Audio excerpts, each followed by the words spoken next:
তিনবার খারিজের পর মাদক মামলায় জামিন পেলেন চিত্রনায়িকা পরিমণি। বহাল থাকবে চার্জশিট দেয়া পর্যন্ত আসামি পক্ষের সন্তোষ।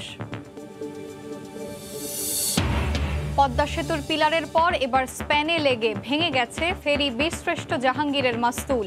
2 মাসে 5 বার দুর্ঘটনা, খতিয়ে দেখছে সরকার। খুনি মোশতাকের অন্যতম শক্তি ছিলেন জিয়া, হত্যা করেন মুক্তিযোদ্ধা সেনা সদস্যদেরও। ছাত্রলীগের শোক দিবসের অনুষ্ঠানে প্রধানমন্ত্রী। 2 সপ্তাহ গুলশানের ভাড়া করা বাসায় বাবা মার সঙ্গে থাকবে জাপানি 2 শিশু। তদারকিতে ডিএমপি ও সমাজসেবা অধিদপ্তর। অভিভাবকদের দায়িত্বশীল আচরণ করতে বলেন হাইকোর্ট। এবং 4 সপ্তাহ ধরে কমতির দিকে করোনা শনাক্তের হার। সুযোগ কাজে লাগিয়ে সংক্রমণের ক্লাস্টার ভাঙার তাগিদ। এডিসের লার্ভার পেছনে ছোটাতেই ডেঙ্গু নিয়ন্ত্রণে মেলেনি সাফল্য। সময় সংবাদের সঙ্গে আছি আমি এশা হোসেন। পদ্মা সেতুর পিলারের পর এবার স্প্যানের সঙ্গে লেগে ভাঙল একই ফেরি বীরশ্রেষ্ঠ জাহাঙ্গীরের মাস্তুল। চলাচল বন্ধ থাকলেও শিমুলিয়া থেকে পাটুরিয়ার ফেরি স্থানান্তরের সময় ফেরি চালকের অসতর্কতায় এটি ঘটে। তবে বিআইডব্লিউটিসির দাবি করে মাসুলটি কোনো কিছুর সাথে আঘাত লাগলেই ফোল্ড হয়ে যায়। নাসিরুদ্দিন উজ্জ্বলের রিপোর্ট, ক্যামেরায় ছিলেন আবু সাইদ। ঘড়ির কাঁটায় তখন সকাল 7:10। শিমুলিয়া থেকে ফেরি বীরশ্রেষ্ঠ জাহাঙ্গীর পদ্মা সেতু অতিক্রম করছিল। এ সময় 2 ও 3 নম্বর খুঁটির মাঝখানে 1B স্পেনের সঙ্গে আঘাতে ফেরির মাস্তুলটি ভেঙে যায়। এছাড়া ফেরিটি গত 9 আগস্ট সন্ধ্যায় পদ্মা সেতুর 10 নম্বর খুঁটিতে ধাক্কা দেয়। গত 2 মাসে 4টি ফেরি আরও 4 দফা পদ্মা সেতুর খুঁটিতে ধাক্কা দেয়। এতে ফেরির ফিটনেস ও চালকের দক্ষতা নিয়ে প্রশ্ন ওঠে। পরবর্তীতে ফেরি চলাচল কঠোরভাবে নিয়ন্ত্রণে আনা হয়। আর পদ্মায় প্রবল স্রোতের কারণ দেখিয়ে শিমুলিয়া বাংলাবাজার রুটে 18 আগস্ট থেকে ফেরি চলাচল বন্ধ করে দেয় বিআইডব্লিউটিসি। পদ্মা সেতুতে যত ধাক্কা লাগতেছে বারবার, এটা অবশ্যই খারাপ লাগতেছে আমাদের কাছে। আমার জানা মতে একটা ফেরির 16 মিটার ওয়াইড, পক্ষান্তরে 150 মিটারের ভিতরে কেন যে বারবার ধাক্কা মারতেছে আমারও বোধগম্য নয়। পদ্মা সেতুতে বারবার ধাক্কা দিচ্ছে, এটা কোনো অবস্থা গ্রহণযোগ্য না, এটা মেনে নেওয়া যায় না, এটা ঠিক না। ফেরি বীরশ্রেষ্ঠ জাহাঙ্গীর শিমুলিয়া থেকে পাটুরিয়া যাচ্ছিল। ফেরিটির উপরের মাস্তুলটি অতিরিক্ত অংশ, সেতু অতিক্রমের আগেই এটি সরিয়ে ফেলা উচিত ছিল, এমন মন্তব্য করে বিআইডব্লিউটিসি চেয়ারম্যান জানান, অবহেলার জন্য দায়ীদের বিরুদ্ধে ব্যবস্থা নেওয়া হবে। পাটুরিয়া থেকে বলছে ফেরি পাঠানোর জন্য, আমরা এটা ঠিকঠাক করে পাঠাচ্ছিলাম। তো ওইখানে যে স্ট্যাম্প আছে প্লাস্টিকের, এই স্ট্যাম্প ওরা ছিল, এটা আগে খোলা দরকার ছিল, এটা জাস্ট বাড়ি গেছে বাংলা, আর কিচ্ছু না। বিআইডব্লিউটি এর বিধি মোতাবেক পদ্মা সেতুর সর্বোচ্চ ফ্ল্যাট লেভেল থেকে 18.30 মিটার ভার্টিক্যাল ক্লিয়ার রাখা হয়েছে। ফেরিটির উপরে অতিরিক্ত কোনো অংশ ছিল বলে মনে করে পদ্মা সেতু কর্তৃপক্ষ। স্ট্যান্ডার্ড হাইয়েস্ট লেভেল থেকে ওয়াটার লেভেল থেকে 18.3 মিটার অ্যাভাব থাকবে। এটা হলো ঘটনা, মিনিমাম ক্লিয়ারেন্স। হ্যাঁ, এখন এইটা তার উপরে আবার আছে 1.5 মিটারের একটা কথা আছে। পদ্মা সেতুতে গত 2, 20 ও 23 জুলাই এবং 9 ও 13 আগস্ট ফেরি ধাক্কা দেয়। সেতুর 2B নম্বর স্পেনের সাথেই ফেরিটির উপরের মাস্তুল ধাক্কা লেগে ভেঙে যায়। মুন্সিগঞ্জের মাও থেকে নাসিরুদ্দিন উজ্জ্বল, সময় সংবাদ। পদ্মা সেতুতে ফেরির বারবার আঘাতের পর প্রবল স্রোতের অজুহাতে গত 13 দিন ধরে শিমুলিয়া বাংলাবাজার রুটে ফেরি বন্ধ করে দেওয়া হয়। তারপরও পাটুরিয়ায় স্থানান্তরের সময় সেতুর স্প্যানে ফেরি বীরশ্রেষ্ঠ জাহাঙ্গীরের মাস্তুলের আঘাতকে সন্দেহের চোখে দেখছে সরকার। নাসিরুদ্দিন উজ্জ্বলের আরও একটি রিপোর্ট। পদ্মা সেতুতে ফেরির বারবার আঘাত নিয়ে নানা প্রশ্ন উঠেছে। প্রবল স্রোতের অজুহাতে গত 13 দিন ধরে শিমুলিয়া বাংলাবাজার রুটে ফেরি বন্ধ করে দেওয়া হয়েছে। তারপরও সেতুর স্পেনে ফেরি বীরশ্রেষ্ঠ জাহাঙ্গীরের মাস্তুলের আঘাতের ঘটনাটি আবার সামনে চলে এসেছে। দ্রুত ঘটনাস্থল পরিদর্শনে এসে সড়ক পরিবহন ও সেতু মন্ত্রী ওবায়দুল কাদের বলেছেন, ঘটনাটি ছোটভাবে দেখার সুযোগ নেই, তদন্ত করে পদক্ষেপ নিতে হবে। হালকাভাবে নিলে চলবে না, বিষয়টি জাতীয় গুরুত্বের সঙ্গে বিবেচনা, যথাযথ তদন্ত শেষে ব্যবস্থা আমরা নেব।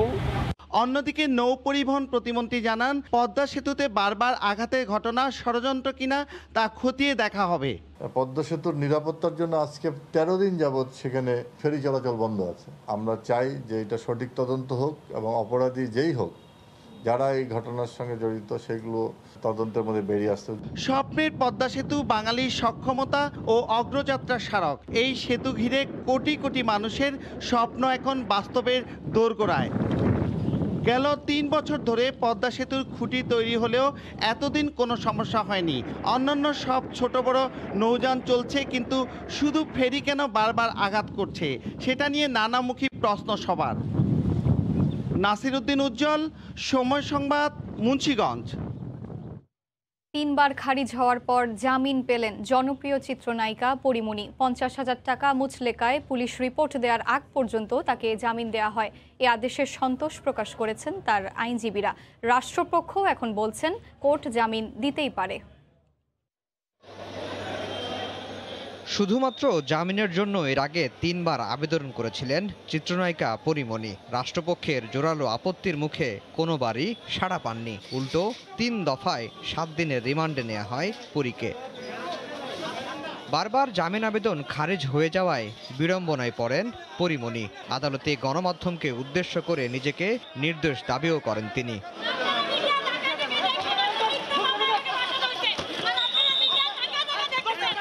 তৃতীয় দফায় রিমান্ড শুনানি শেষে আদালত থেকে গারদখানায় নেয়ার সময় টানা হেঁচড়ায় পড়েও যান তিনি।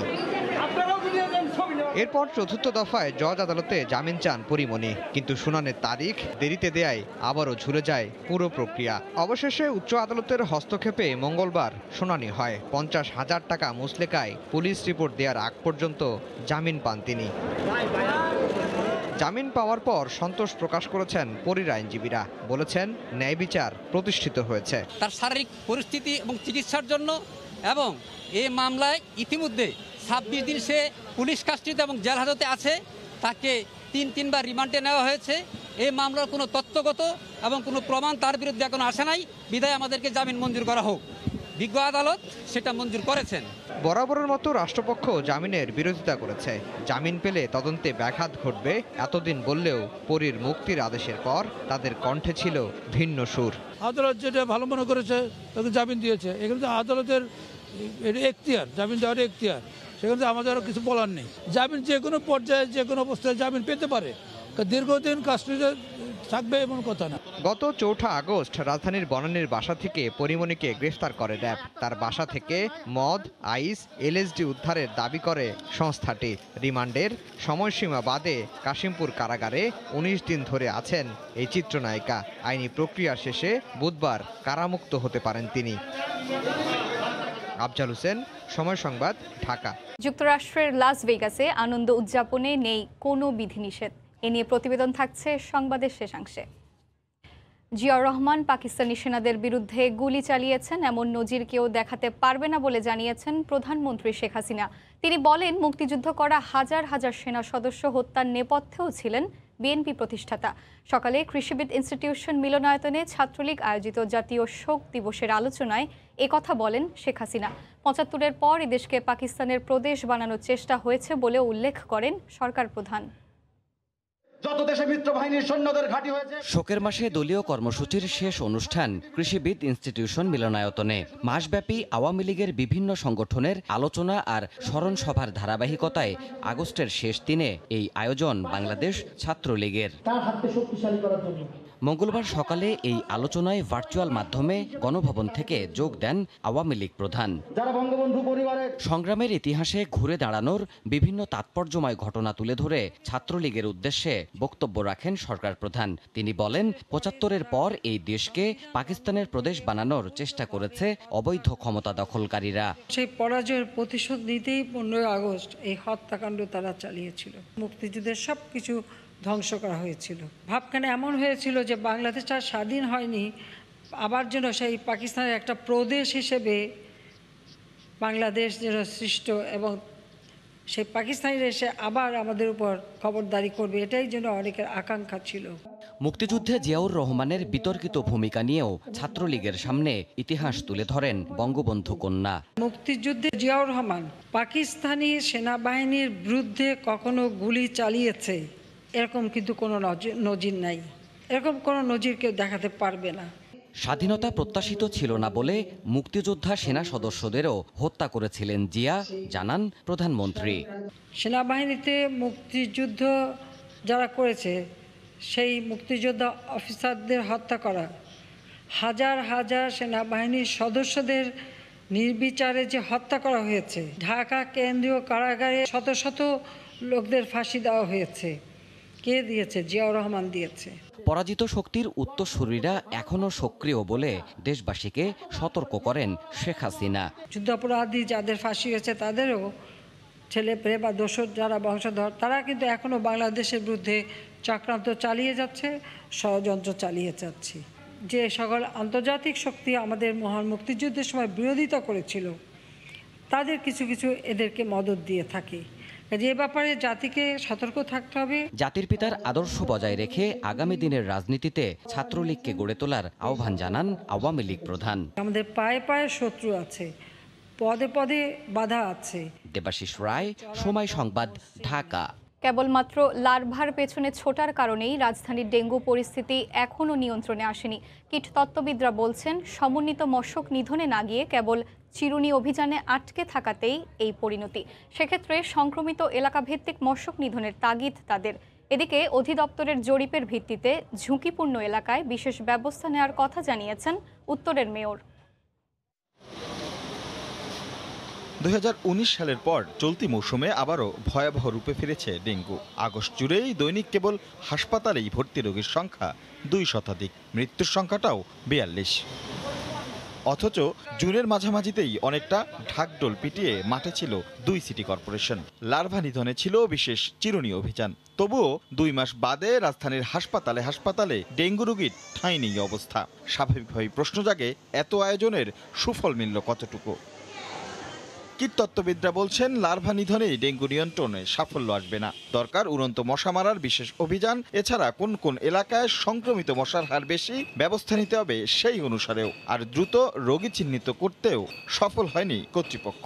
ডেঙ্গু রোগের প্রসারটা বন্ধ করতে হবে, কিন্তু সেটা আমরা না করে যেটা আমরা করেছি যে হ্যামিলনের বংশী বাদকের মতো আমরা গান গেয়ে ঢোল বাজিয়ে সারা শহর চষে বেরিয়েছি যে মশা আমরা এইভাবে নির্মূল করে ফেলবো। কিন্তু অ্যাডাল্ট মশা নির্মূল করা যায় না। মশাকে একটা ম্যানেজেবল সংখ্যায় রাখাই হচ্ছে উদ্দেশ্য। তবে নগর কর্তৃপক্ষ বলছেন, এই দফায় আরো সতর্ক হচ্ছেন তারা। নেওয়া হচ্ছে জরিপ ধরে ব্যবস্থা। প্রত্যেকটি অঞ্চলের সকল মশক কর্মী সহ অঞ্চল ভিত্তিক ট্রেনিং প্রোগ্রাম শুরু হচ্ছে এবং তার সাথে সাথে ইন্টিগ্রেটেড ভেক্টর ম্যানেজমেন্ট আমাদের সিটি কর্পোরেশন থেকে এই প্রজেক্টটা পুরো রেডি, আমরা মিনিস্ট্রিতে জমা দিচ্ছি। ডেঙ্গু নিয়ন্ত্রণে বছরব্যাপী পরিকল্পনার তাগিদ বিশেষজ্ঞদের। রাশেদ লিমন, সময় সংবাদ, ঢাকা। করোনায় 24 ঘন্টায় মারা গেছেন 86 জন, শনাক্ত হয়েছেন 3,357 জন। গেল 4 সপ্তাহ ধরেই কমতির দিকে আক্রান্তের হার, আর মৃত্যু কমছে গত 3 সপ্তাহ ধরে।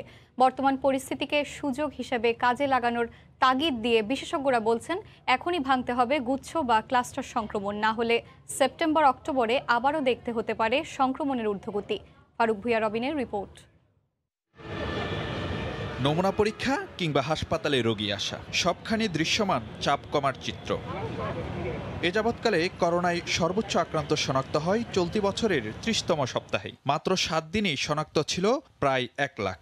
এরপর থেকেই ধীরে ধীরে নামতে থাকে কোভিডের পারদ। উল্লেখযোগ্য হারে সংক্রমণ পড়ে যাওয়ার ধারাবাহিকতা টানা 4 সপ্তাহ ধরেই, যার প্রভাব প্রাণহানিতেও। 31তম সপ্তাহে এ যাবৎকালের সর্বোচ্চ 1736 জনের মৃত্যু দেখেছিল বাংলাদেশ। পরের 3 সপ্তাহ ধরেই কমছে প্রাণহানি। সংক্রমণ কমে আসাকে লকডাউনের সুফল মনে করলেও বিশেষজ্ঞরা বলছেন, এখনও স্বস্তির নিঃশ্বাস ফেলার সময় আসেনি। তবে উন্নতির দিকে থাকা পরিস্থিতিকে কাজে লাগাতে হবে। নজর দিতে হবে গুচ্ছ সংক্রমণ বা ক্লাস্টার নিয়ন্ত্রণে, নতুবা কয়েক সপ্তাহ পর আবারও দেখা যেতে পারে ঊর্ধ্বগতি। একটা selective hard immunity among the people যারা ডেলি বের হচ্ছে ওদের মধ্যে হয়ে গেছে, কিন্তু যারা ইনফেক্টেড হয় নাই ওরা কিন্তু রিস্কে আছে ঠিকই, কমে যাওয়ার পর আবার বেড়ে যাওয়াটা অসম্ভব নয়। তাহলে এটাতে খুব বেশি স্বস্তি ফিল করার কোনো কারণ নেই। যদি গুচ্ছ সংক্রমণ থেকে থাকে এবং সেটা নিয়ন্ত্রিত না হয়, তাহলে কিন্তু অতীতে দেখেছি আমরা যেভাবে ঈদের পরে সংক্রমণ বেড়ে গিয়েছিল, আর সেভাবে কিন্তু বাড়ার একটা আশঙ্কা আছে। সেটা সেপ্টেম্বর অক্টোবরের মধ্যেই হতে পারে। বিশেষজ্ঞরা বলছেন, দীর্ঘমেয়াদী ফল পেতে টিকা কার্যক্রমে গতি বাড়ানোর কোনো বিকল্প নেই। ফারুক ভূঁইয়া, রবিন, সময় সংবাদ, ঢাকা।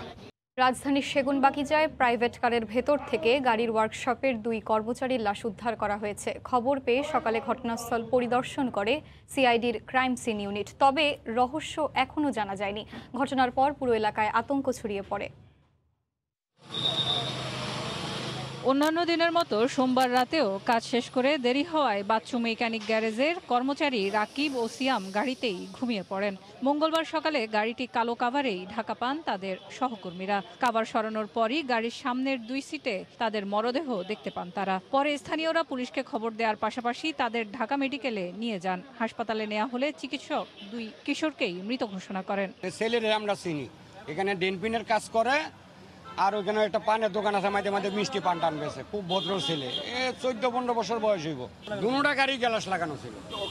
প্রায় মনে করেন যে দেরি হইলে বাসায় যায় না, ওরা গাড়িতেই ঘুমায়। তাই এটা অনেক সময় মানে দেখা গেছে রাত বেশি হইলে এটা দীর্ঘদিন অনেকদিন হইতে ঘুমাইতেছে। ঘটনার পর পুরো এলাকা ও আশেপাশের গ্যারেজ পরিদর্শন করে পুলিশ। ঘটনাস্থলে আসে সিআইডির ক্রাইম সিন ইউনিট। আমরা প্রাথমিকভাবে সবকিছু খতিয়ে দেখছি। আপনার এখানে ফরেনসিক টিম এসেছে আমাদের, তারা সব আলামত নিচ্ছে যে কোনো ধরনের কোনো বিষক্রিয়া বা অন্য কোনো ধরনের কোনো কিছু আছে কিনা, এটা আমরা খতিয়ে দেখছি। তদন্ত শেষে বলা যাবে। রাজধানীর সেগুনবাগিচায় ডিআরইউর সামনের সড়ক দিনে কর্মচঞ্চল থাকলেও রাতে স্তব্ধ হয়ে যায়। এর মধ্যেই 2 জনের মৃত্যুতে আতঙ্ক ছড়িয়ে পড়েছে স্থানীয়দের মাঝে। সেলিয়া সুলতানা, সময় সংবাদ, ঢাকা। অন্যদিকে স্বামীর অতিরিক্ত সন্দেহ প্রবণতার বলি হতে হয়েছে গৃহবধূ ও তার 1.5 বছরের সন্তানকে। হাতুড়ি দিয়ে পেটানোর পর বালিশ চাপা দিয়ে স্ত্রী ও ছেলেকে হত্যা করে ওয়াহিদুল। যাত্রাবাড়ির বাসায় লাশের পাশে ফেলে যায় স্বীকারোক্তি লেখা চিরকুট। এ ঘটনায় একটি হত্যা মামলা দায়ের করা হয়েছে। গৃহবধূ রুমা ও তার 1.5 বছরের সন্তান রিশাদের মৃত্যু কিছুতেই মেনে নিতে পারছেন না স্বজনরা। মঙ্গলবার সকালে যাত্রাবাড়ি থানায় মামলা করতে এসে কান্নায় ভেঙে পড়েন তারা।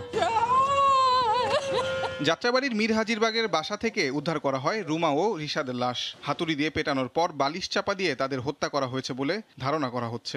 এদিকটা রক্তমুক্ত পড়ে রয়েছে, আর এই মহিলাটা এমনি পড়ে রয়েছে, হাতে একটা এমনি, বাবুটা সাইডে পড়ে রয়েছে। এগুলা মনে করেন যে সব হইলো হাতুড়ের বাড়ি আছে না, সম্ভবত আর কি এই ধরনের কিছু দিয়া পিটাইছে। পুলিশ জানায় ঘটনার পর থেকেই নিখোঁজ রুমার স্বামী ওয়াহিদুল ইসলাম। ঘটনাস্থল থেকে মেলে একটি চিরকুট, যেখানে লেখা পরকীয়ার জন্য এই হত্যাকাণ্ড ঘটিয়েছে ওয়াহিদুল।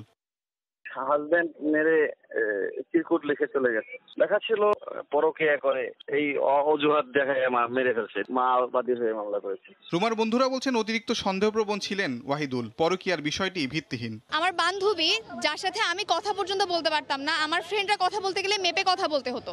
ওর কাছে কোনো ফোন থাকতো না, ওর কোনো ফেসবুক আইডি নাই, সে কি করে পরকীয়া করবে? বছর ওর সাথে পড়ালেখা করছে, আমরা জানি ওর ব্যক্তিত্ব কেমন ছিল। ওরে এমন একটা শাস্তি দেওয়া দরকার যে এই দেখে মানুষ শিখে যে না, এরকম কাজ করলে এরকম শাস্তি হইতে পারে। ছোট বাচ্চা দোষ করে নাই, তাকেও মারছে, তার মানে কি এটা পরকীয়ার সাথে কোনো সম্পর্ক ছিল না। সে তাকে ডমিনেট করেছে, তাকে অনেক অত্যাচার করছে। এই ঘটনায় যাত্রাবাড়ি থানায় হত্যা মামলা দায়ের করা হয়েছে। তাজওয়ার মাহমিদ, সময় সংবাদ, ঢাকা। রাজধানীতে এনজিও কর্মকর্তা জুলহাজ ও তার বন্ধু তনয় হত্যা মামলায় চাকরিচ্যুত মেজর জিয়া সহ 6 জঙ্গির ফাঁসির আদেশ দিয়েছেন আদালত।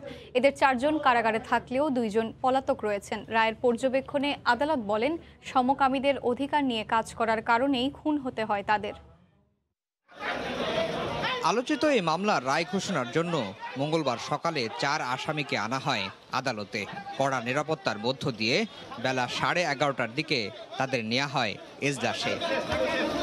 কাঠগড়ায় দাঁড়ানো অবস্থায় 4 আসামি হাতকড়া পরানো নিয়ে পুলিশের সঙ্গে বিতর্কে জড়ান। তাদের মৃত্যুদণ্ড হয়েছে, কিন্তু তাদের ভিতরে কোনো সেই ভাবান্তর নাই, তাদের ভিতরে কোনো অনুশোচনা নাই। তারা আদালতের কাঠগড়ায় তারা দাঁড়িয়ে হাসছিল। অথবা এখানে তারা কতটুকু ভয়ঙ্কর এটাই বোঝা যায়। এখন তারা পুলিশের সঙ্গে তারা বাক বিতণ্ডে লিপ্ত হবে, মানুষের সঙ্গে বাক বিতণ্ডা লিপ্ত হবে, কারণ তাদের কর্মকাণ্ডই হচ্ছে জঙ্গি তৎপরতা। অভিযোগ প্রমাণ হওয়ায় 6 জনকে দেয়া হয় মৃত্যুদণ্ড। এর মধ্যে সেনাবাহিনী থেকে চাকরিচ্যুত মেজর আনসারুল ইসলামের সামরিক শাখার প্রধান সৈয়দ জিয়াউল হক সহ 2 জন পলাতক রয়েছেন। হত্যার কারণ হিসেবে আদালত বলেছেন সমকামীদের অধিকার নিয়ে কাজ করা। আসামিরা সব নিষিদ্ধ ঘোষিত সংগঠন আনসার আল ইসলামের সদস্য এবং সমকামীদের নিয়ে র্যালি করা সহ সমকামীদের সমাজ প্রতিষ্ঠার দায়ে ভিকটিম জুলহাস মান্নান ও খন্দকার মাহবুব রাব্বি তন্ময়কে তারা হত্যা করার সিদ্ধান্ত গ্রহণ করে। মূল হত্যাকারী সহ অত্র মামলার অভিযুক্ত আসামিদের অভিন্ন উদ্দেশ্য ছিল জননিরাপত্তা বিপন্ন করার জন্য আতঙ্ক সৃষ্টির মাধ্যমে মতামত প্রকাশ ও স্বাধীন কর্মকাণ্ড হতে বিরত রাখতে বাধ্য করার জন্য জুলহাস মান্নান ও খন্দকার মাহবুব রাব্বি তন্ময়কে তারা হত্যা করেছে। এই রায়ের বিরুদ্ধে আপিল করার কথা জানিয়েছেন আসামি পক্ষের আইনজীবীরা।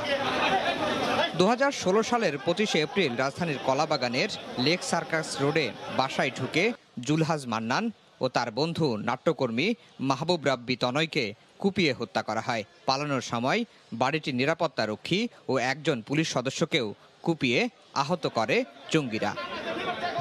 আফজাল হোসেন, সময় সংবাদ, ঢাকা। আগামী 2 সপ্তাহ গুলশানের ভাড়া করা বাসায় বাবা মার সঙ্গে থাকবে জাপানি 2 শিশু। আজ শুনানি শেষে হাইকোর্ট এই আদেশ দেন। শিশুদের তদারকিতে থাকবেন ডিএমপি, সিআইডি ও সমাজসেবা অধিদপ্তর। আদালত অভিভাবকদের দায়িত্বশীল আচরণ করতে বলেছেন। জাপানি মা বাংলাদেশি বাবার 2 মেয়ে কার কাছে থাকবে এই নিয়ে টানা 13 দিন ধরে চলে আইনি লড়াই। এর মধ্যে সিআইডির জিম্মায় আনা হয় 2 মেয়েকে। আদালতের আদেশে রাখা হয় ভিকটিম সাপোর্ট সেন্টারে। সেখানে সকাল বিকাল দেখা করেন বাবা মা। আদালতের বাইরে সমাধানে আসতে কয়েক দফা চেষ্টাও চলে দুতরফে, কিন্তু সেই চেষ্টাও ব্যর্থ হয়।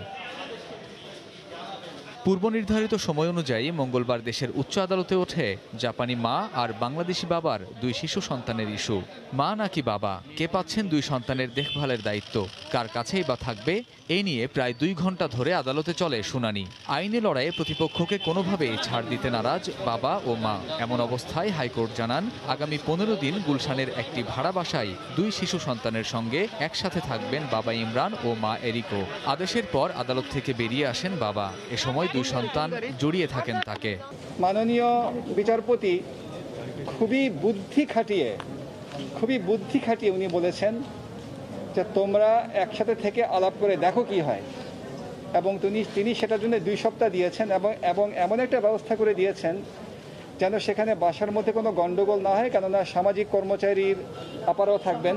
মা বেরিয়ে আসেন আইনজীবীকে সঙ্গে নিয়ে, তবে তিনি কোনো কথা বলেননি। হাইকোর্ট পর্যবেক্ষণে বলেন পারস্পরিক মতবিরোধ থাকলেও 2 শিশুর স্বাভাবিক বেড়ে ওঠা নিশ্চিত করতে দায়িত্বশীল আচরণ করতে হবে বাবা ও মাকে। পর্যবেক্ষণে আদালত আরও বলেন ভিকটিম সাপোর্ট সেন্টার কিংবা অন্য কোনো প্রতিষ্ঠান নয়, 2 শিশুকে বেড়ে তুলতে হবে পারিবারিক পরিবেশে।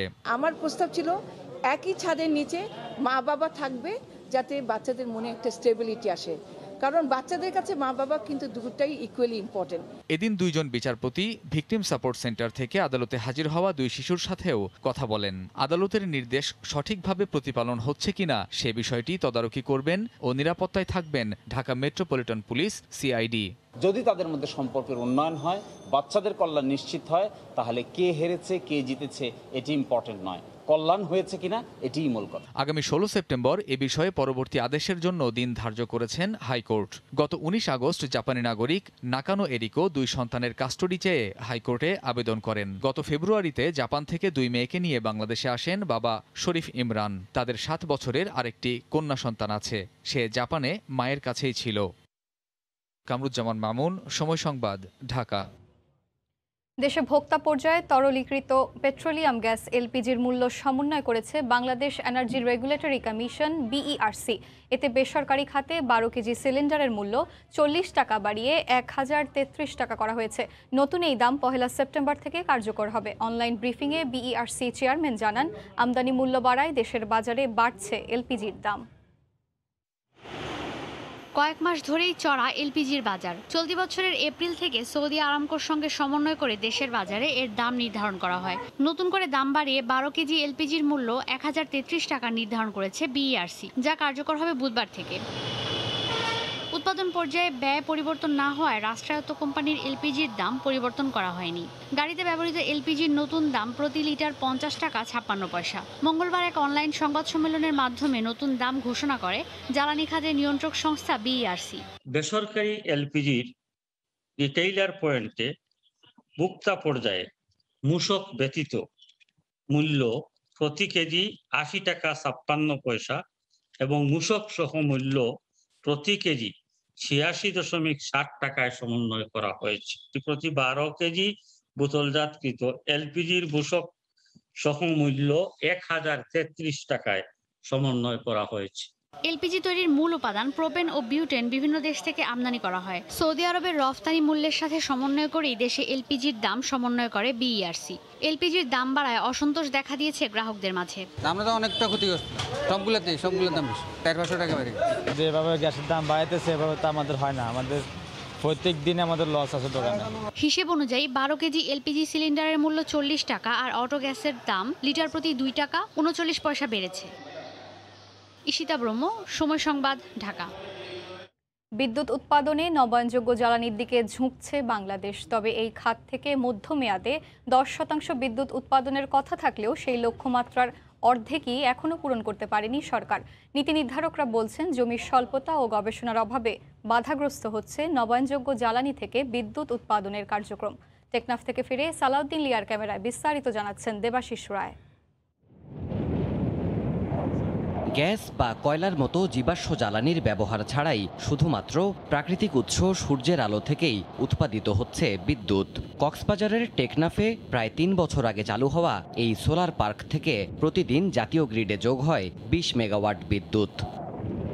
জলবিদ্যুৎ, বায়োগ্যাস, বায়োমাস, জিওথার্মাল ও বর্জ্য থেকেও বিদ্যুৎ উৎপাদন নবায়নযোগ্য জ্বালানির অন্তর্ভুক্ত হলেও বাংলাদেশে সৌর ছাড়া অন্যান্য খাতগুলোতে কাজ এগোয়নি খুব একটা। নানা জটিলতায় নবায়নযোগ্য জ্বালানি খাতে কাঙ্ক্ষিত অগ্রগতি হয়নি। নীতি নির্ধারণী সংস্থা নবায়নযোগ্য জ্বালানি উন্নয়ন কর্তৃপক্ষ বলছে, এই খাতে বিনিয়োগবান্ধব পরিস্থিতি গড়তে আরও সময় প্রয়োজন। অনেক রকমের অ্যাপ্লিকেশন আছে, সবগুলো অ্যাপ্লিকেশন কিন্তু আমরা ট্রাই করি না। যারা বিনিয়োগ করবে তাদের জন্য তো একটা অথেন্টিক এবং একটা ব্যাংকেবল ডাটা দরকার। উইন্ডের ক্ষেত্রে এখন পর্যন্ত আমরা যে সার্ভেটা করেছিলাম সেখানে যে ডাটা তথ্যপাত্র আছে আমাদের, এগুলো still not bankable. Solar home system, solar mini গ্রিডের মাধ্যমে দেশের প্রত্যন্ত অঞ্চলে আলো পৌঁছে দেওয়া সম্ভব হলেও ময়মনসিংহে 50 মেগাওয়াট, টেকনাফে 20 মেগাওয়াটের সোলার পার্কই এখন পর্যন্ত উৎপাদনে থাকা সৌর বিদ্যুতের বড় উৎস। বিদ্যুৎ প্রতিমন্ত্রী বলছেন, গবেষণা ছাড়া এই খাতে উন্নয়ন বাস্তবায়ন করা দুরূহ কাজ। জমি একটা বড় বিষয়, কারণ সোলার প্রজেক্ট 100 মেগাওয়াট করতে গেলে 350 একর জমি লাগে। নন এগ্রিকালচার 350 একর জমি একসাথে জোগাড় করা খুবই কঠিন বিষয়। নেট মিটারিং সিস্টেম যেটা চালু করেছি, এটা যদি আমরা সাকসেসফুল হয়ে যেতে পারি, এতে কিন্তু আমাদের রিনিউয়েবল এনার্জি অনেকটা পূরণ করবে। সৌরসহ নবায়নযোগ্য শক্তিতে সাধারণ মানুষকে আগ্রহী করতে বেশ কিছু ব্যবসায়িক মডেল শিগগিরই চূড়ান্ত করতে কাজ করছে বিদ্যুৎ বিভাগ। কথা ছিল 2021 সাল নাগাদ মোট বিদ্যুতের 10% অর্থাৎ প্রায় 2500 মেগাওয়াট আসবে এই নবায়নযোগ্য জ্বালানি থেকে, কিন্তু এখন পর্যন্ত সেই লক্ষ্য অর্জিত হয়েছে মাত্র 3% অর্থাৎ 700 মেগাওয়াটের কিছু বেশি। আগামী দিনে এমন সোলার পার্ক নির্মাণের মাধ্যমেই এই পুরো আয়োজনটিকেই আরও বেশি সম্প্রসারণের উদ্যোগ নিতে বলছেন বিশ্লেষকরা। দেবাশিস রায়, সময় সংবাদ, টেকনাফ, কক্সবাজার। দীর্ঘ 10 বছর ধরে ঘুরেও করতে পারেনি জাতীয় পরিচয়পত্রের ভুল সংশোধন। অনেকেই আবার 10 থেকে 15 বার এসেও পাননি নতুন ও হারানো এনআইডি। চট্টগ্রাম জেলা নির্বাচন কার্যালয়ে নাগরিকরা হন নানা হয়রানি আর বিড়ম্বনার শিকার। সেবা গ্রহীতাদের অভিযোগ, টাকা না দিলে কিছুই হয় না। অনেক বিশ্বাসের ক্যামেরায় শফিকুল আলমের প্রতিবেদন। প্রকৃত জন্মসাল 1988 হলেও জাতীয় পরিচয়পত্রে ভুলে এসেছে 67। ভুল সংশোধনে দীর্ঘ 10 বছর ধরে ঘুরছেন চট্টগ্রাম জেলা নির্বাচন কার্যালয়ের এ কক্ষ সে কক্ষ। ঘুরতে ঘুরতে নানা হয়রানির পর অবশেষে ক্লান্ত নগরীর হালিশহরের বাসিন্দা জাবেদ। কথা কালকে আসো, পরশু দিন আসো, এইভাবে বলতে বলতে আমি 10 বছর ধরে এখানে ঘুরতেছি, আজ পর্যন্ত আমার এই কার্ডটার কোনো সুরক্ষা হয়নি। একইভাবে ভোগান্তির শিকার আব্দুল মান্নান। এনআইডিতে বাবার নাম ভুলে শরীফ মিয়ার পরিবর্তে এসেছে সবুর মিয়া। 1 বছর ধরে অন্তত 10 বার আসা যাওয়া করেও হয়নি কোনো সুরাহা। রোজানা বলে আমি পাঠা দিছি, এটা আমার কাজ না, এটা লাভ লেনের কাজ। লাভ লেনে তো আমরা অফিসের সাথে দেখা করতে পারি না। এখানে কতগুলি কর্মচারী আছে, বলে ওই আবেদনপত্র এখানে রাখিয়ে চলে যাও। চট্টগ্রাম জেলা নির্বাচন কার্যালয়ে প্রতিদিন শত শত প্রবাসী ও সাধারণ মানুষ নতুন ও হারানো এনআইডি সহ নানা সমস্যা নিয়ে এসে হচ্ছেন বিড়ম্বনার শিকার। তাদের অভিযোগ, টাকা না দেওয়ায় অহেতুক হয়রানি করছে তাদের। ভোগান্তির কথা স্বীকার করে এর পেছনে নানা যুক্তি কর্তৃপক্ষের। কিছু কিছু সংশোধনী আছে যে তদন্ত ছাড়া এর সিদ্ধান্ত দেওয়া যায় না। সংশ্লিষ্ট উপজেলা নির্বাচন অফিসারকে তদন্তে পাঠায়, ওনারা রিপোর্ট দিলে রিপোর্টের ভিত্তিতে এবং তার অন্যান্য কাগজপত্রের ভিত্তিতে আমরা একটা সিদ্ধান্ত নেই।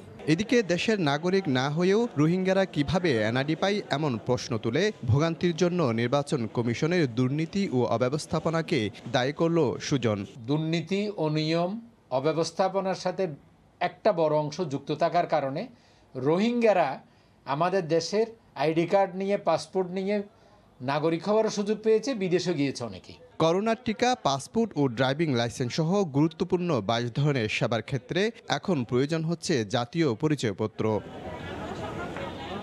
শফিকুল আলম, সময় সংবাদ, চট্টগ্রাম। দেশের প্রচলিত নিয়ম অনুযায়ী বঙ্গবন্ধু হত্যার সঙ্গে জড়িতদের বিচার হয়েছে, আর পলাতক খুনিদেরও দেশে ফিরিয়ে এনে রায় কার্যকর করা হবে বলে জানিয়েছেন স্বরাষ্ট্রমন্ত্রী আসাদুজ্জামান খান কামাল। সকালে রাজধানীর কাকরাইলে আইডিবি ভবনে আলোচনা সভায় ভার্চুয়ালি যুক্ত হয়ে তিনি একথা বলেন। দেশের প্রচলিত আইনের মাধ্যমে এই খুনিদের বিচার করেছে। আমাদের যে কালো দাগকে কিছু হলেও আমাদের মুছে গিয়েছে। আমরা এখন বলতে পারি যে আমরা সেই খুনিদের বিচার করেছি। আমরা হয়তো কয়েকজন বাদ রয়েছে, তাদের বিচার কার্যকর জন্য আমরা সেটাও ইনশাআল্লাহ আমরা করব। নির্বাচন কমিশনে সাংবাদিক হয়রানির নিরপেক্ষ তদন্ত করে এই ঘটনায় জড়িতদের শাস্তির দাবি জানিয়েছেন সাংবাদিকরা। দুপুরে ইসি ভবনের সামনে আয়োজিত সাংবাদিকদের মানববন্ধন ও সমাবেশে এ দাবি জানানো হয়। মানববন্ধনে একাত্মতা প্রকাশ করে বক্তব্য রাখেন ঢাকা সাংবাদিক ইউনিয়ন ও ঢাকা রিপোর্টার্স ইউনিটের নেতৃবৃন্দ। নির্বাচন কমিশনের সংবাদ সংগ্রহের কাজে বাধা দেয়ায় নিন্দা জানান তারা। 72 ঘন্টার মধ্যে দাবি মানা না হলে সাংবাদিক সংগঠনের পক্ষ থেকে কঠোর আন্দোলনের হুঁশিয়ারি উচ্চারণ করা হয় মানববন্ধনে।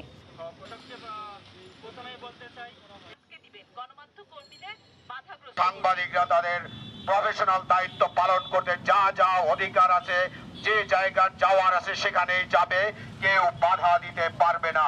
যারা এই ঘটনার সঙ্গে জড়িত তাদের আমরা দৃষ্টান্তমূলক শাস্তি চাই। এই সমস্যার যদি সুষ্ঠু সমাধান না পাই, ঢাকা রিপোর্টার্স ইউনিটির পক্ষ থেকে কঠোর কর্মসূচি ঘোষণা করতে বাধ্য হব। সকল প্রকার হয়রানি বন্ধ করে নির্বাচন কমিশনের সংবাদ সংগ্রহের ব্যবস্থা করতে হবে। হয়রানির সাথে যারা জড়িত রয়েছেন তাদের বিরুদ্ধে তদন্তের ব্যবস্থা করতে হবে। আগামী 72 ঘন্টার মধ্যে এই সব দাবি মানা না হলে ঢাকা সাংবাদিক union, Dhaka reporters unity, Bangladesh freelance সাংবাদিক ইউনিয়ন সহ যারা মাঠে কর্মরত রয়েছেন সক্রিয় সংগঠনের নেতৃত্বে আমরা বৃহত্তর কর্মসূচি ঘোষণা করব। প্রথমে ভালো সম্পর্ক তৈরি করে গ্যারেজ থেকে ব্যাটারি চালিত রিকশা ভাড়া নিত চক্রটি। পরে চক্রের আরও সদস্যদের আনা হতো চালক হিসাবে। এক পর্যায়ে কয়েকটি রিকশা নিয়ে সটকে পড়ত চোর চক্রটি। রাজধানী থেকে এই চক্রের 2 সদস্যকে গ্রেফতারের পর পুলিশ জানায় দীর্ঘ 10 বছর ধরে প্রায় 400 রিকশা চুরি করেছে তারা। সাধারণ একজন চালকের মতোই প্রথমে গ্যারেজ মালিকের সাথে সম্পর্ক গড়ে তোলে রিকশা চোর চক্রের প্রধান বাদশা। কিছুদিন পর শুরু করেন রিকশা চালানো।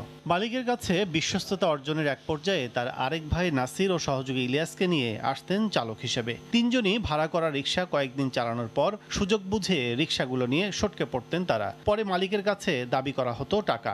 2000 আমার 3000 কয়েছে আমাকে অমুকখান গাড়ি আনিয়ে দেবো, এই আমি যে বাইর করে দিচ্ছি স্যার, আমি এই তৈরি আমি জানি। ভাই আমার ওই ভাই বলছে ল তোর 2000 টাকা তো মনে আমার গাড়ি আনিয়ে দিবি না।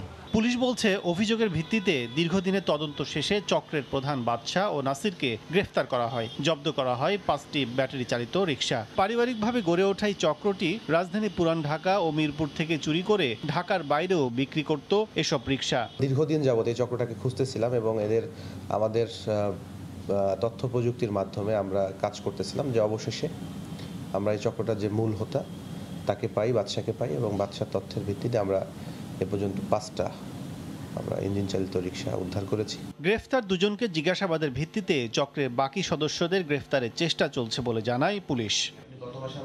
কাজল আব্দুল্লাহ, সময় সংবাদ, ঢাকা। করোনার দীর্ঘ বিরতিতে সংকটে লোক সংস্কৃতির ঐতিহ্যবাহী বিনোদন মাধ্যম সার্কাস। শিল্প সংশ্লিষ্টরা বলছেন, এই সংকটকালে প্রণোদনা নয়, বরং দেয়া হোক সার্কাস প্রদর্শনের অনুমতি। মার্জিয়া শ্রেয়ার প্রতিবেদন।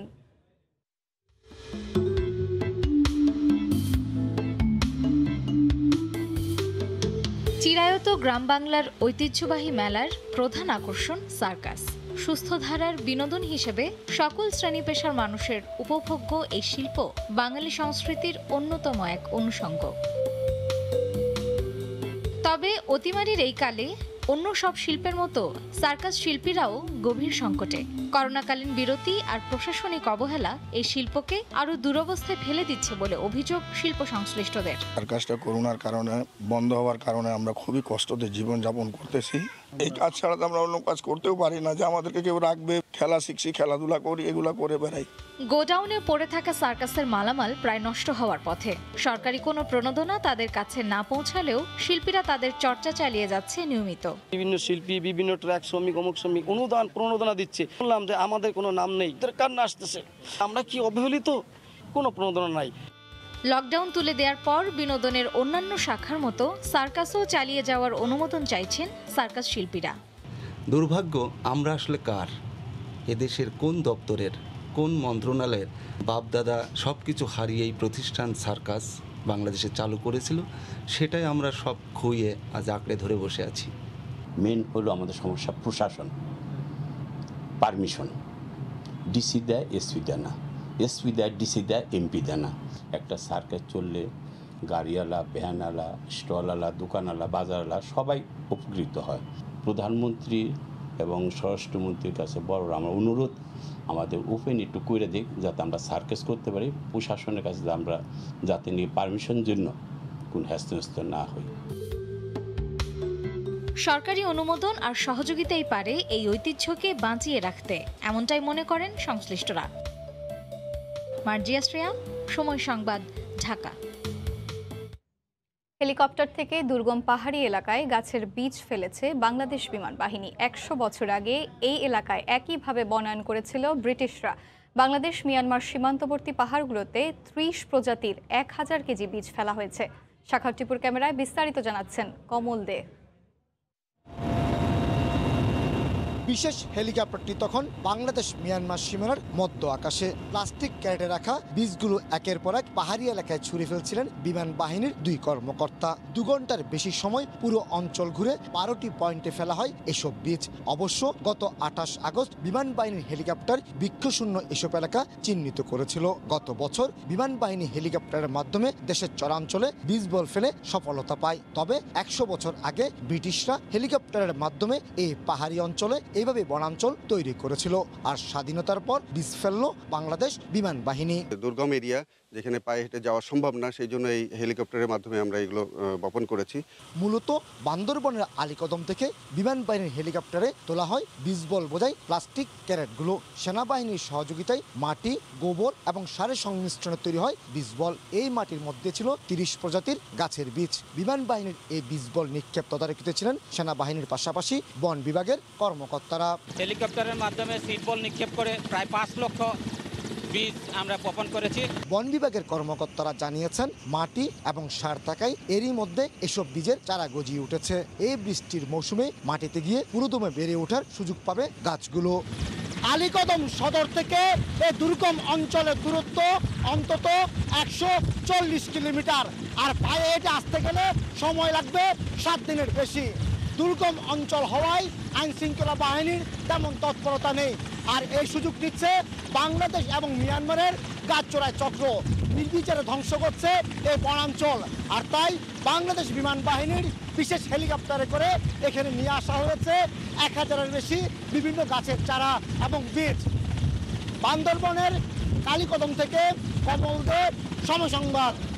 অপেক্ষার পালা শেষ। কাল 5 ম্যাচ সিরিজের প্রথম টি20তে মুখোমুখি হবে বাংলাদেশ ও নিউজিল্যান্ড ক্রিকেট দল। প্রতিপক্ষের বিপক্ষে প্রত্যাশিত সাফল্য পেতে হলে পরিকল্পিত ক্রিকেটের কোনো বিকল্প নেই বলে মন্তব্য করেছেন টাইগার অধিনায়ক মাহমুদুল্লাহ রিয়াদ। অন্যদিকে হোম গ্রাউন্ডে বাংলাদেশ শক্ত প্রতিপক্ষ বলেই সতর্ক কিউই অধিনায়ক টম ল্যাথাম। মিরপুরে সিরিজের প্রথম টি-20 মাঠে গড়াবে বিকেল 4টায়। বাংলাদেশের ব্যাটিং স্তম্ভ মুশফিক ফিরেছেন। লিটন আশায় গভীরতা বেড়েছে ব্যাটিং লাইন আপে। নাইমের সঙ্গে ওপেনিংয়ে লিটন, সাকিব 3 নম্বরে, মুশফিকের প্রিয় পজিশন 4 নম্বরে। ম্যাচের পরিস্থিতি বুঝে অধিনায়ক মাহমুদুল্লাহ, আফিফ ও সোহানদের ব্যাটিংয়ে হবে রদবদল। সাকিব থাকলেও উইকেট বিবেচনায় বিশেষজ্ঞ স্পিনার নাসুম আহমেদ থাকছেন, আর কাটার মাস্টারের সাথে শরীফুল ইসলাম। এতে গেল বাংলাদেশ দলের সম্ভাব্য একাদশের কথা। বাংলাদেশ দলের চাওয়া কি? ব্যাপারটি পরিষ্কার। নিউজিল্যান্ডের বিপক্ষে টি-20তে অধরা জয়ই শুধু নয়, সংকল্প একটাই, সিরিজ জিততে চায় বাংলাদেশ। সর্বশেষ টি-20 সিরিজের হারের প্রতিশোধের জ্বালাও মেটাতে চায় বাংলার বাঘেরা। বল 1 থেকে ভালো ক্রিকেট খেলার যে মন মানসিকতা এবং পজিটিভ মাইন্ডসেট, যেটা আমাদের অস্ট্রেলিয়া সিরিজেই ছিল, যে হাঙ্গারটা ছিল, আমাদের মনে হয় ওই জিনিসগুলো খেয়াল রেখে আমাদের ম্যাচগুলো খেলা উচিত। মূল দল না আসলেও লাথাম, নিকোলস, গ্র্যান্ডহোম, ম্যাট হেনরিদের মতো অভিজ্ঞতার সাথে তারুণ্যের মিশেলে দারুণ দল নিউজিল্যান্ড। কিন্তু মাইটি অস্ট্রেলিয়াকে গুড়িয়ে দেওয়ার পর এবার কি হবে নিউজিল্যান্ডের? একে তো ফর্মের তুঙ্গে টাইগাররা, তার উপর ঘরের মাঠ, সাকিব নাসুমদের স্পিন ভেলকি, মুস্তাফিজের কাটার ধাঁধা, তাই কিনা সতর্ক অতিথিরা। নিউজিল্যান্ডের বিপক্ষে এখন পর্যন্ত 10টি টি-20 খেলে একটিতেও জিততে পারেনি বাংলাদেশ ক্রিকেট দল। নিউজিল্যান্ডকে বাংলাদেশ 3-2 ব্যবধানে হারাতে পারলে টি-20 র্যাঙ্কিংয়ে 7 নম্বরে উঠবে। তার থেকে বড় কথা, নিউজিল্যান্ডকে যদি বাংলাদেশ একেবারে হোয়াইট ওয়াশ করে দেয়, তাহলে র্যাঙ্কিংয়ের ইতিহাসে যে কোনো ফরম্যাটে প্রথমবারের মতো টাইগাররা উঠে যাবে 5 নম্বরে। এমন দুর্লভ সুযোগ নিশ্চয়ই হেলায় হারাবেন না মাহমুদুল্লাহ, রিয়াদরা। মিরপুর শেরেবাংলা জাতীয় স্টেডিয়াম থেকে হুমায়ুন কবির রোজ, সময় সংবাদ, ঢাকা। মনোমুগ্ধকর লাস ভেগাস, মায়াজালের নগরী, কি নেই সেখানে? যুক্তরাষ্ট্রের নেভাদা অঙ্গরাজ্যের পৃথিবী বিখ্যাত এই শহর ভ্রমণ না করলে হয়তো অপূর্ণই রয়ে যাবে ভ্রমণ পিপাসা।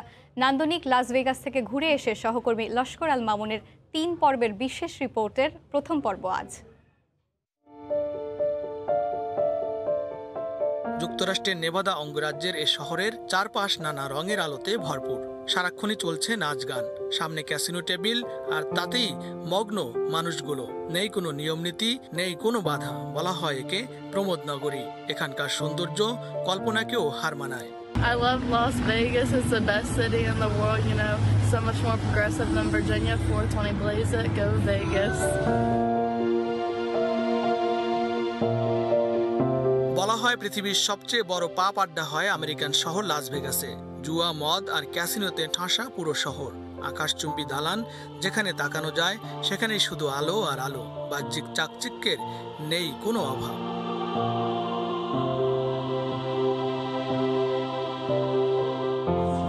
What happens in Vegas stays in Vegas, অর্থাৎ ভেগাসে যা ঘটে তা ভেগাসই রয়ে যায়। স্লোগানটি আধুনিক পর্যটন ব্যবসায় অন্যতম বিখ্যাত একটি ট্যাগলাইন। শুধু এই একটি লাইনের টানেই প্রতি বছর কোটি কোটি মানুষ ছুটে আসেন সিন সিটি বা পাপের শহর নামে খ্যাত এই লাস ভেগাসে। বিনোদনের তীর্থ হিসেবে বিশ্বময় পরিচিত লাস ভেগাস, তাই তো সৌন্দর্য পিপাসু মানুষের ভিড় লেগেই থাকে এখানে। লস্কর আল মামুন, সময় সংবাদ, লাস ভেগাস, যুক্তরাষ্ট্র। এ পর্যায়ে শীর্ষ সংবাদ জানিয়ে দিচ্ছি আরেকবার। 3 বার খারিজের পর মাদক মামলায় জামিন পেলেন চিত্রনায়িকা পরিমণি। বহাল থাকবে চার্জশিট দেয়া পর্যন্ত, আসামি পক্ষের সন্তোষ। পদ্মা সেতুর পিলারের পর এবার স্প্যানে লেগে ভেঙে গেছে ফেরি বীরশ্রেষ্ঠ জাহাঙ্গীরের মাস্তুল। 2 মাসে 5 বার দুর্ঘটনা, খতিয়ে দেখছে সরকার। এবং 2 সপ্তাহ গুলশানের ভাড়া করা বাসায় বাবা মার সঙ্গে থাকবে জাপানি 2 শিশু। তদারকিতে ডিএমপি ও সমাজসেবা অধিদপ্তর। অভিভাবকদের দায়িত্বশীল আচরণ করতে বলেন হাইকোর্ট। এই ছিল এখনকার মতো, সঙ্গে থাকুন সময়ের।